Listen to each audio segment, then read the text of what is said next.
Nako ay heto ho, hindi ho nakatiis itong si Sara Duterte dahil biglang pag-amin ho dito sa confidential funds. Subalit, nakakagulat ang kanyang isiniwalat. Alright, welcome back to my YouTube channel. I'm Andy's Vlog. Nako, Sara Duterte biglang pag-amin tungkol sa usapin ng confidential funds. Ay, anong nangyari? Hindi ho nakatiis itong si Sara Duterte. Ano ba itong nakonsensya? Eh, sa bagay, wala naman ho itong konsensya. Marami ho nagbibigay ng kanilang public opinion na ito'y walang konsensya. But dito sa ibabagi ko po sa inyo ay biglang umamin at may inamin itong si Sara Duterte tungkol dito sa usapin ng confidential funds. Pera nyo, pera ng taong bayan sa pamamagitan ng buhis na binigay ho kay Sara Duterte na napakalaking pera ho, subalit nawawala ho. But sa puntong ito ay biglang may inamin itong si Sara Duterte. Nako po, ay magugulat ho kayo. Isang like muna sa video na ito. Mga kaibigan, naka-like na po ba sa video na ito? Bago ko po ibahagi sa inyo ang complete details, dito nyo lang po ito matutunghayan at napapanood dahil bagong bago, mainit-init pa. Kaya huwag nyo pong kaligtaan panoorin hanggang dulo ang vlog na ito. At nang sa ganon, lubos nyo pong maunawaan. Sa lahat ho nang hindi pa nakasubscribe sa aking maliit pa na YouTube channel, please subscribe. Maraming salamat po. Kung magugunita nyo po, mga mahal na taga-subaybay, si Sara Duterte dati ay ayaw umattend ng hearing at kung ano-ano pa. Ang mga sinasabi na nagwawala, nagagalit, nagdadrama, kasangkot ang kanyang mga kasangkot dito sa confidential funds. Hindi naman po lingid sa inyong kalaman. Marami po ang nangyari na tungkol sa confidential funds na pagtatanungin mo. Itong si Sara Duterte ay nagagalit po. But dito magugulat kayo sa ibabahagi ko po dahil sa inamin ni Sara Duterte. Gusto ko pong unawain nyo dahil dito po sa isiniwalat at pag-amin ni Sara Duterte ay alam ko po yung iba hindi nyo maintindihan at magagalit kayo sa mga sagot ni Sara Duterte. Mas mabuti pa ay bahagi ko po sa inyo at pagkatapos nito ay bibigyan natin ng kaunting komentaryo. Eto, nako, na. Ito ba yung sa confidential funds at sa impeachment, hindi naman sa hindi ko siya maipaliwanag. Ang ginagawa ko ay hindi talaga ako nagpapaliwanag, lalong-lalo na sa mga members of the House of Representatives. Naunawaan nyo pa ba mga kaibigan yun? Ulitin ko po sa puntong yon.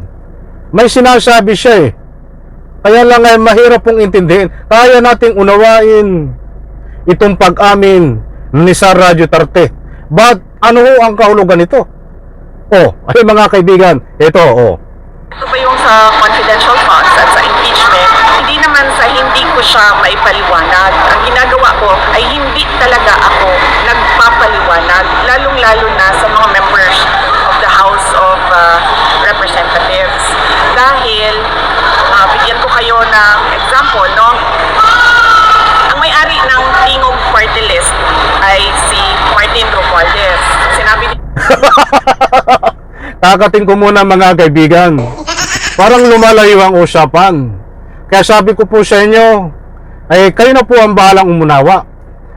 Dahil napakahirap pong unawain. Ang usapin ay confidential funds. Napapunta naman dito sa ibang usapan. Hindi naman daw sa ayaw niyang maipaliwanag. Talagang hindi niya lang pinapaliwanag. Ay malakas na ang tama ako nito. Hindi ko na dapat tatalakayin ito eh. Kaya lang ay binigyan ko ng daan para maibahagi ko po sa inyo. Dahil ito ay may inamin nga siya. Kaya lang sa pag-amin niya ay niluloko niya ang kanyang sarili. Ano ang kahulugan ng kanyang sinasabi?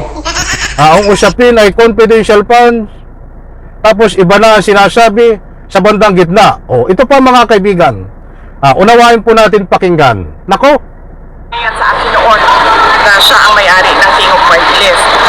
At ano ang pwede nating sabihin na mag-substantiate, no, na totoo siya ang may-ari ng King of Party List ay yung first nominee nila ay asawa niya.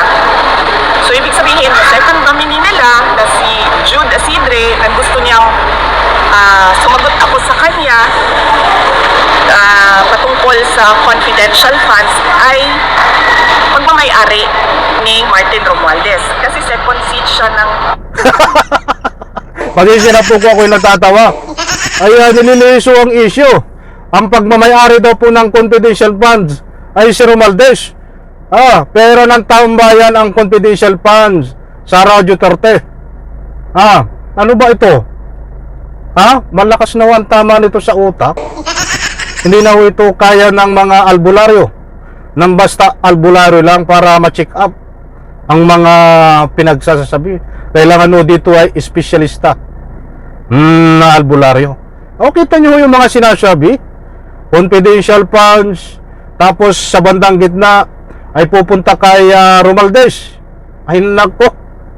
Tapos hindi naman sa ayaw niyang maipaliwanag, tapos ayaw niya pang ipaliwanag. Nako, ay nagkagulo na mga kaibigan. Ano ba ito, talagang niloloko niya ang sarili? Hindi na ko kaya talaga ito ng basta albularyo lang para ma-check up. Kailan dito po espesyalista na albularyo. Ito pa ho, party list. So ibig sabihin, pinapasagot nila ako kanino kay Martin Romualdez. So bakit naman ako sasagot sa King of Party List?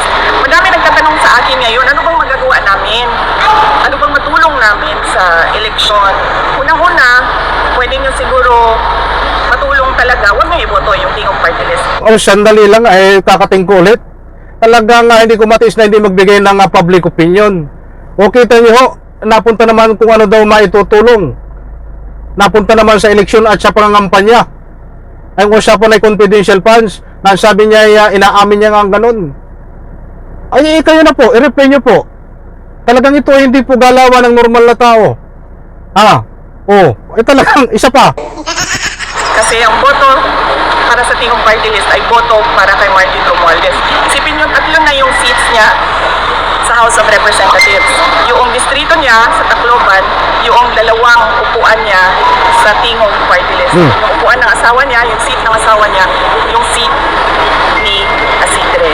So, hindi dahil hindi ko masagot yung mga tanong nila sa confidential funds. Ayaw kong sumagot sa mga pagmamayari ni Martin Romualdez. Nago, ang lakas ng bagyo. Mga kaibigan, kayo na po ang bahalang umusga. Pasensya na po kung natalakay ko ito. Dahil inaasahan po natin sa kanyang sasabihin ay mayroong bang sustansya. Ay makawalang sustansya ho. Napunta sa kampanya, napunta sa party list. Bakit daw siya pagpapaliwanagin sa confidential funds ay kay Martin daw yun? Pinagpapaliwanag ka ng taong bayan at ng mga nag-iimbestiga. Pabor sa iyo yan para masagot mo kung saan mo dinala. Ay hindi ka makapagpaliwanag dahil nga ay wala kang maisasagot na ika nga po ay legal na with kaukulang dokumento.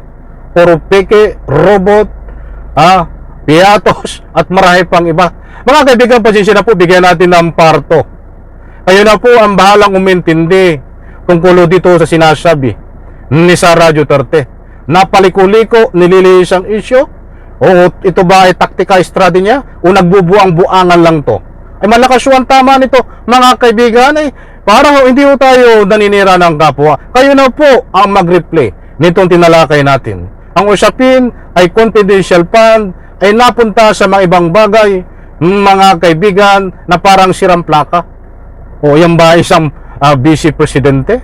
Yan ba ang tamang galawan, mga kaibigan? Pasensya na po, hindi mo na ako magbibigay dito ng anuman diin, ng ano pang madiin na komento. Basta ang masasabi ko na lang, malakas na ho ang tama nito. Mga kaibigan, muli po maraming salamat. Ang maliwanag ko dito, itong biglang pag-amin nitong si Sara Duterte tungkol dito sa confidential funds, magugulat kayo dahil parang sirang plaka ang mga sinasabi. Muli po, isa like ko sa video na ito. Maraming salamat. Bye-bye. Palakpakan.